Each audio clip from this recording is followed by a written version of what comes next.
Welcome back to my channel. My name is Sherazali. I'm a real estate broker working at Suits Realty here in New York City. We help clients buy, sell, and rent their properties throughout the boroughs. Today, I want to lay out a blueprint for house hacking, quote unquote, that's what they call it. So it's basically working your way up from the bottom with a house, with a starter home, and working your way up all the way to a dream home. That's basically what it is. And it's possible for everyone. It requires dedication, and it requires a lot of strength and mental strength to make sure where you want to go, you achieve it, and a lot of blood, sweat, and tears. You got to put in that sweat equity when you're doing this, or when you're going to follow this blueprint. This blueprint it's not going to be for everybody because this is a long-term plan. It's not something that you're going to be sitting in a dream home within a year. It's not a get-rich scheme. It's nothing like that. So just full disclosure, if you want to continue watching this video, it's not a get-rich scheme. It's not overnight you'll be sitting in $1 million mansion. This is a long-term plan that's proven to work over and over again. To qualify, so I'm going to start with the qualifications. Now, to qualify for this blueprint, here's a couple of things that you need to do. First of all, when you purchase any type of property, it needs to be your primary residence. So now this can be a single family, multifamily, it doesn't matter. It must be purchased as a primary residence. And the definition of primary residence is that it's your main home. This is where you live most of the time out of the year. So yes, you can own multiple homes, but the home that we're going to be talking about and that we're going to be working with this blueprint is your main home / your primary residence. And this is very important when it comes to capital gains, which I'll explain a little bit later in this video. The second qualification is that you're going to be looking for the worst condition property in the market. It's going to be a fixer-upper because the main reason being you need equity in the house. So if you go ahead and purchase a property that's at market or above market, this is going to be very, very tough for you or near impossible for you to make this work unless market conditions allow it. So other than that, you're going to need 9 out of 10 times. It's going to be a property that you're going to have to go in and work on and build sweat equity into it. And number 3, which is the most important, that the payments have to be manageable. So you can't go purchase a property that in 2 or 3 years that you're not going to be able to make a payment. So if you fall behind, I mean, anything can happen. You can definitely fall behind payments. Life happens. Nothing is guaranteed. However, to the best of your ability, you want to make sure you're securing a property, you're purchasing something that's going to be able to be manageable and you can continue to make those payments comfortably, and you're not living paycheck to paycheck after purchasing this property. Now, let's start with the qualification of number 1, which is that it has to be a primary. And why? The reason it needs to be a primary is so you can take advantage of the IRS section 121 exclusion. And now this is basically telling you how you can avoid paying capital gains. So the capital gains on the sale of your property, meaning the profit. So whatever you purchased it for, minus what you're selling it for, and all your fees and everything that's included in there. So whatever your profit is left, in order to exclude that profit from a capital gains tax, it needs to be 1, your primary residence. 2, you must have occupied that home primarily for the 2 out of the last 5 years that you're selling. So that doesn't mean you have to own the property for 5 years, which means that you only have to own the property for a minimum of 2 years. And for this blueprint, we're going to go over a 2-year increments. However, you can live in the house for 3 years or 4 years, or even own it for 10 years. If you do own the property for 10 years, the last 5 years you're going to take. And today is 2024. So you're going to say, okay, from 2019 to 2024, did I live in this property as my primary residence 2 out of those 5 years? If the answer is yes, then you qualify for the section 121 exclusion. And what this says is that for a single person, you're exempt up to $250,000 in capital gains, and for a married couple, you are exempt up to $500,000 on capital gains tax from the sale of your property, which is amazing. So this way, that does not eat into your profits. You can take those funds and you can put them towards the next house, and whether it's down payment, construction, whatever it might be.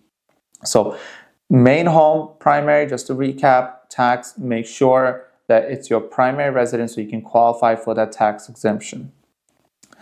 Number two, fixer uppers. So when you're fixing this property up,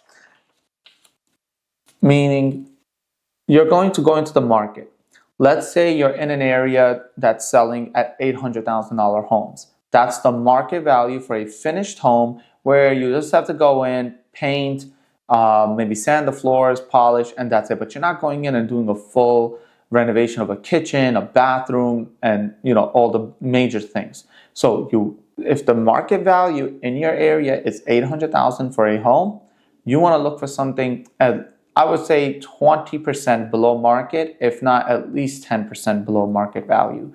So you're going to go in and look for a home around the 700,000 range, maybe 740, maybe 690, around there. And trust me, you will definitely find it, and you have to be patient. This isn't going to be that I'm on the market and whatever's there, I'm just going to find something and choose it. No, you're going to have to be patient with this because you're looking for a specific property. So if there's 100 homes on the market, you're probably dwindling that down to like 2 or 3 homes that are going to be for what you're specifically looking for in this scenario. So you want to be patient. You want to find the home below market. You want to aggressively bid on that house or put an aggressive offer on that house. And at this point, I would tell you, you need to work with a professional, somebody that is experienced in doing and following this blueprint, somebody that's experienced in negotiations. Because if it's not, if you're trying to do this on your own, or you end up working with somebody that's new, doesn't know what they're doing, as in a real estate agent or a real estate broker, you're going to end up costing you more than it would have saved you.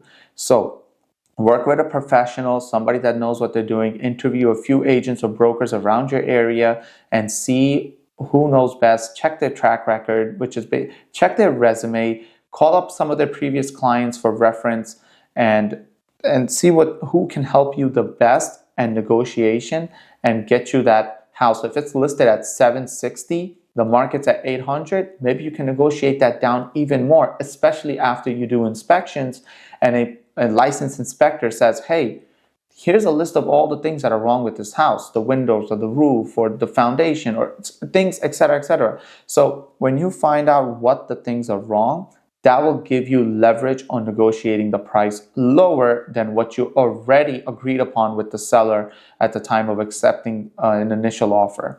So after the initial offer is accepted, again, you can still negotiate that price based off of the inspection report, and you can get a few more $1,000s off on the house, or you can take it as a credit at closing.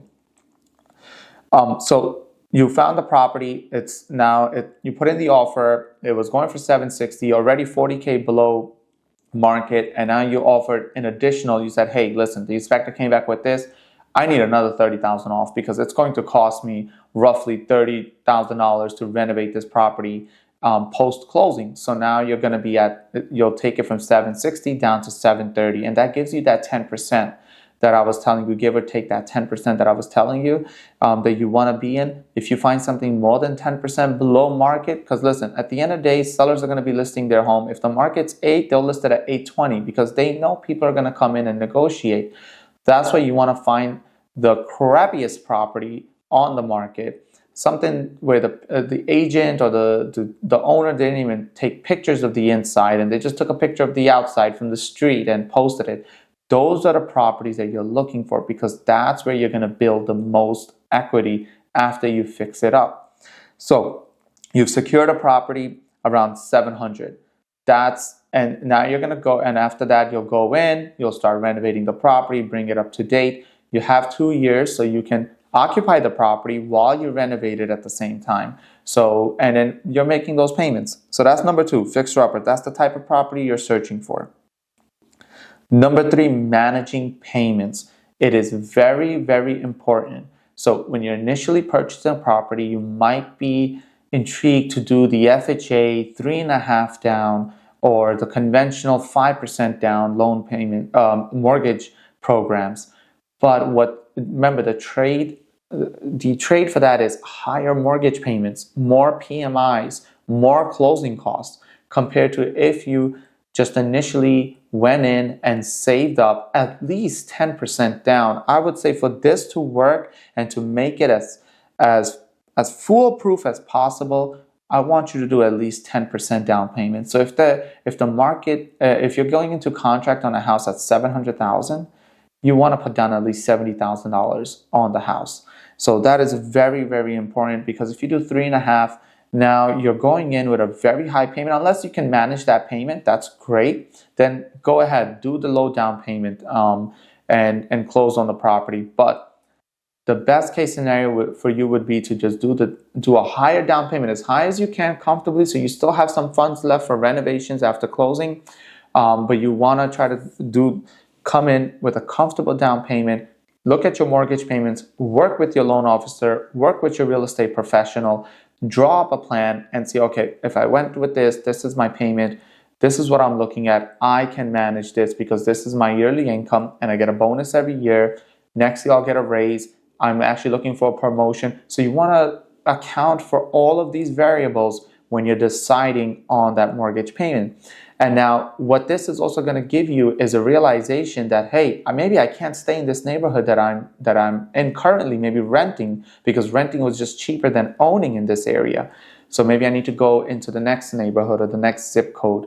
So, or the next county, the next town, whatever it might be, wherever you need to start, as long as it works for you and your situation. It could even be out of state, but as long as it works for you, that's where you should start, and you should be comfortable, because the last thing you want to do is have buyer's remorse or not be happy where you're living and just, be miserable every day when you come home, because at the end of the day, this is your home. You don't want to be miserable coming home and saying, oh, I have another mortgage payment to make. I'm living paycheck to paycheck. That's the last thing you want to do. You want to be excited about it. So it all comes down to planning. And when you plan out these 3 qualifications properly, you'll be able to avoid a lot of those downfalls. All right, so primary residence, make sure you're buying a fixer-upper, and then make sure you know your mortgage payments. Now I'm going to go over an example with you on what we're looking at in terms of payments and purchasing. So the average house in America right now is $450,000. That's the sale price of an average home going right now. So we'll use that $450,000 as a benchmark.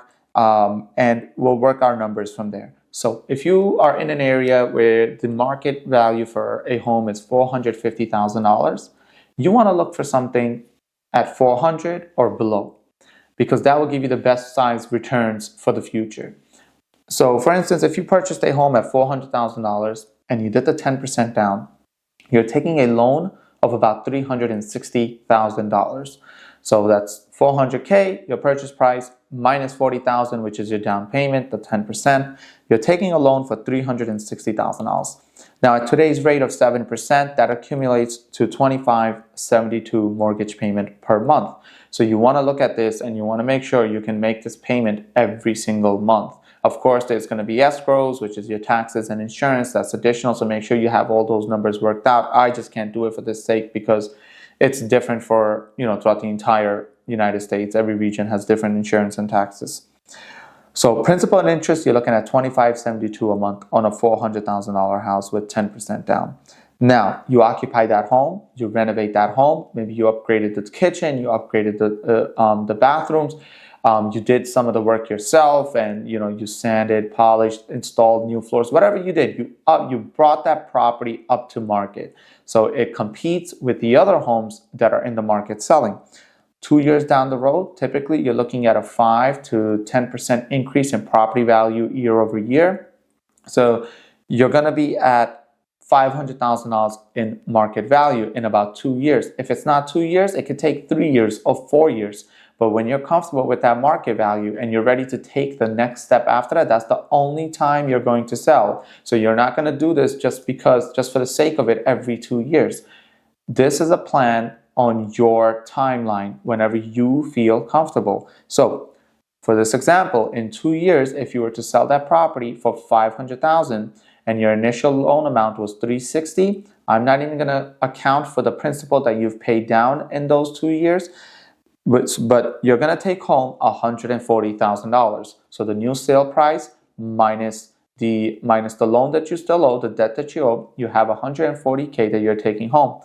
Now the best part is that capital gains exclusion kicks in, because if you were single or married, doesn't matter, but you're only taking 140, but your original purchase was 400, so technically your profits are only 100. Regardless, you're below that $250,000 threshold, or if you're married at 500, so you don't pay any capital gains tax.